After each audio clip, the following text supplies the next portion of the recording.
সুন্দর রাস্তা এবং গাছগাছালি ভরা, জোস লাগতেছে। আর এই গাছটা অলওয়েজ আমার কাছে ভালো লাগে, যে রাস্তার মাঝখানে যে বিশাল গাছটা, এটা বট গাছও না, কি গাছ এটা, এটা নামটা আমি জানি না। আমার সমস্যা হচ্ছে লাইফে খুব কম সময় ধরে গ্রামে থাকার কারণে আমি কোনো গাছের নামটা চিনি না।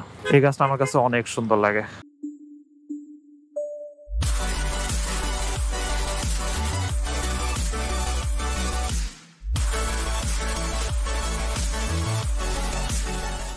এই what is up right now, আমি কোন জায়গাতে আসছি?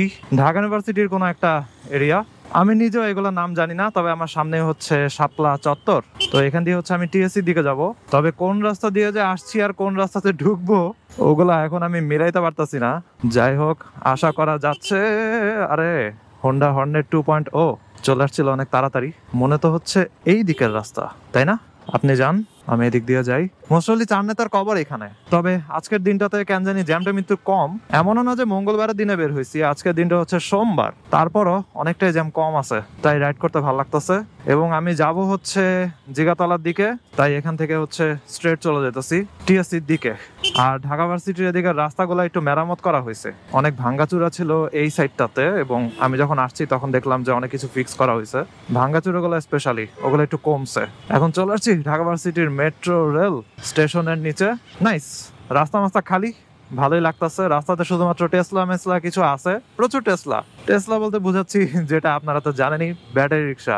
যাই হোক, তারা আপাতত স্বাধীন, তাদেরকে একটু স্বাধীনতা উপভোগ করতে দেই। যদিও জিনিসটা যারা রাইড শেয়ারিং করে তাদের কাছে মোটেও ভালো লাগবে না, কারণ তারা এত টাকা পয়সা দিয়ে একটা মোটরসাইকেল লাইসেন্স করে তারপরে চালাইতেছে, কিন্তু এদিকে টেসলা ড্রাইভাররা কোনো ধরনের লাইসেন্স নাই, কিচ্ছু নাই, শুধু রিক্সার পিছনে লেখা মায়ের দেওয়া গ্যারেজ, তারপর একটা ফোন নাম্বার লেখা। সো এই অবস্থাতে তারা একদম ঠ্যাংয়ের উপর ঠ্যাং তুলে ইনকাম করতেছে, বাণিজ্যিক ভাবে মেইন রাস্তাতে চলতেছে। সো তাদের কাছে তো খারাপ লাগবেই। যাই হোক, টিএসসি পার হয়ে আমি ঢুকে গেছি, এটার কি বলে, ঢাকা ভার্সিটির হলগুলোর সামনে, আধুনিক বাংলা ইনস্টিটিউট, এদিকে কি রোকেয়া হল, বা আমার বামে রোকেয়া হল, আর সোজা গেলে হচ্ছে আমার ভাইয়ের হল ছিল হচ্ছে সার্জেন্ট জহুরুল হক হল।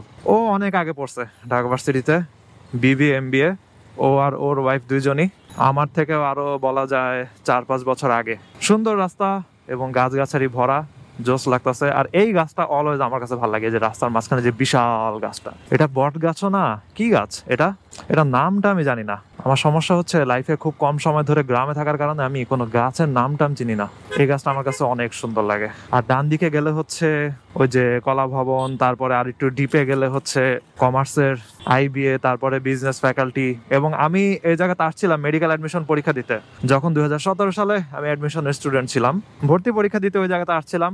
পরে আমার ভাই আমাকে অ্যাডমিশন পরীক্ষার পরে সূর্য সেন হলে নিয়ে গিয়ে চিরা দিয়ে কি যেন একটা খাবার আছে, ওইটা খাওয়াইছিল। মজা ছিল জিনিসটা, চিরা কলা এরকম মিক্স করা একটা খাবার আর কি, ফালুদা বলে নাকি কে জানে, বলতে পারে।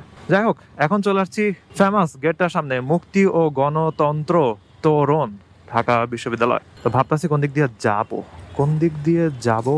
আচ্ছা, কাজ করি, সোজাই চলে যাই, যা থাকে কপালে দেখা যাবে সকালে। ও আচ্ছা, সকালেই তো যাইতেছি। এখন মোটরসাইকেলে ঘুরতে বাজাচ্ছে সকাল 11:17। এটার হয়তো অনেকে দুপুর বলবে, কিন্তু আমার কাছে এটা সকাল, কারণ যেদিন আমি একটু ঘুমানোর সুযোগ পাই ওই দিন আমার কাছে 11টা বাজে হচ্ছে ভোরবেলা, তখন আমি ঘুমের থেকে উঠি আর কি। ওয়াও, এই রাস্তা আমি কখনোই খালি পাই না। এই রাস্তাতে আমার অনেক প্যারা খাওয়া লাগছে আজকে, কেমনে যে খালি পাইলাম। এবং এমন না যে আজকে নীলক্ষেত বন্ধ, আজকে নীলক্ষেতও খোলা, নিউ মার্কেটও খোলা, তারপরও কেমনে জানি একটু ফাঁকা পেয়েছি।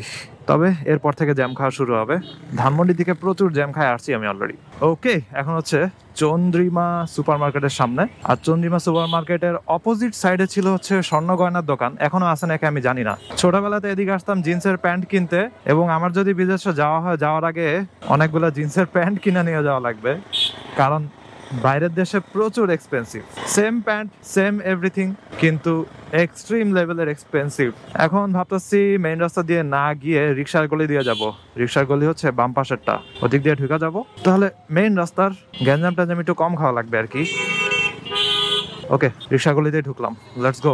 দেখা যাক কি আছে কপালে। কারণটা হচ্ছে আমার 11:15 ভিতরে জিগাতলা যাওয়ার কথা ছিল, অলরেডি 11:22 বাজে। ওরে রে, সে নিজের মতো সুন্দর ভাবে হাঁটতেছে আর কি, কোনো চিন্তাই নেই তার জীবনে। আমার লাইফটা যদি এমন হইতো তার মতো, ভালোই হইতো। ঢাকা কলেজের সামনে দিয়ে পার হয়ে চলে গেলাম। ঢাকা কলেজ এবং হচ্ছে টিচার্স ট্রেনিং কলেজ, এই দুইটা সামনে দিয়ে পার হওয়ার পরে এবার ভাবতেছি মেইন রাস্তা নিব নাকি ভিতর রাস্তা। থাক, ভিতর রাস্তায় নেই, কিন্তু এখন তো ভিতরের রাস্তা টেসলা দিয়ে ভরপুর থাকার কথা। হোয়াটএভার। কিরে ভাই, রিক্সা এখানে চলে আসলো কেন? কিছুই বুঝলাম না কাহিনী। ওয়াও, এই জায়গায় কি টেসলার পার্কিং নাকি? কি অবস্থা দেখছেন? চিপার ভিতরে তার এমনি বসে আছে। ওয়াও, এখানে একদম মেটালের ব্যারিকেড দিয়ে দিছে, ভালো করছে ব্যারিকেড দিয়ে। ওকে, লেটস গো। পার হয়ে গেছি, এবার ভিতর দিয়ে গিয়ে স্ট্রেট জিগাতলায় যাবো। ভিডিওটা বেশি বড় করবো না, অনেকদিন পরে ঢাকা ভার্সিটিতে ঢুকছি তো এই জন্য ক্যামেরাটা অন করলাম আর কি। লাস্ট যখন ঢাকা ভার্সিটি ওদিকে গেছিলাম তখন ছিল হচ্ছে ওই যে বন্যাতে ত্রাণ নিয়ে কাজ হইতেছিল না, তখন আমি গেছিলাম। আমার ভার্সিটির কিছু পোলাপান গেছিল, আর হচ্ছে আমার কয়েকটা মেডিকেলের স্টুডেন্ট, ওরাও হচ্ছে ওইখানে গেছিল, তো ওদের সাথে দেখা হলো আর কি। তখন টিএসসি তে গেছিলাম আর কি, এই জন্যই হচ্ছে ঢাকা ভার্সিটির ওদিকে যাওয়া। এরপর আর কখনো যাওয়াই হয় নাই। আর টিএসসি তে ওই লাইফে ওইটাই আমার ফার্স্ট টাইম ছিল আর কি। এর আগে আমি কখনো টিএসসি তে যাই নাই, ঢুকিও নাই। 2টার দিকে আমি আবার আরেকটা ভিডিও করব, ওইটা হচ্ছে আমার মাইলেজের ভিডিও, কারণ আমার এখন মাত্র 2 দাগ ফুয়েল আছে আর 240 কিলোমিটার অলরেডি চলছে। তবে 240 না, 240-এর সাথে যোগ করা লাগবে আরো 72, কারণ আগে 72 ছিল। 72-কে আমি ওডোমিটার 0 করে তারপরে 300 ফিট গেছিলাম। সো 240-এর সাথে যদি 72 যোগ করি, 300 কিলোমিটার প্লাস রাইড হয়ে গেছে অলরেডি ফুয়েল ভরার পরে। So that's really good actually. দেখা যাক মাইলেজ কেমন আসে। যদিও 2 দাগ ফুয়েল আছে, তো এখন কয় লিটার লাগে ঠিক নেই। চলে আসছি জিগাতলা, এখন আবার ভিতর দিয়ে যাব। অনেক জ্যাম ট্যাম, আপনাদেরকে ওগুলো না দেখাই আজকের ভিডিওটা এখানেই শেষ করি। I hope you guys like this video, and if you are watching for the first time you can kindly subscribe. তো সিনো নেক্সট টাইম, সবাই ভালো থাকেন, সাবধানে রাইড করেন, টাটা।